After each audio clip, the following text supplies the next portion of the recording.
Oui, d'autant plus que je suis actif dans le milieu depuis 2000. J'ai rencontré la première fois Pierre Régulec dans le cadre de la plateforme nationale sur le statut d'artiste en 2000 où je représentais la SABAM. C'est là que j'ai appris à les connaître. Et puis quelques années après, je me suis dit que j'allais travailler pour eux et que le projet était vachement intéressant. Quand je suis arrivé, on était environ 20.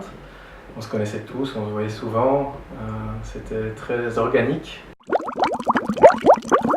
peu structuré et ça me plaisait beaucoup. Là, ça a beaucoup grandi, donc il faut s'adapter un petit peu, mais en même temps, ça permet de faire plus de choses et c'est relativement positif d'être grand, même si ça a des inconvénients et il faut être attentif.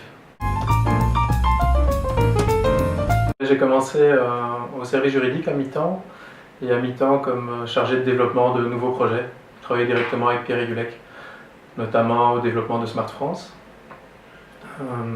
Et puis j'ai développé par exemple le partenariat avec l'avocat Fabrice Ambersin au niveau des conseils spécialisés en droit d'auteur.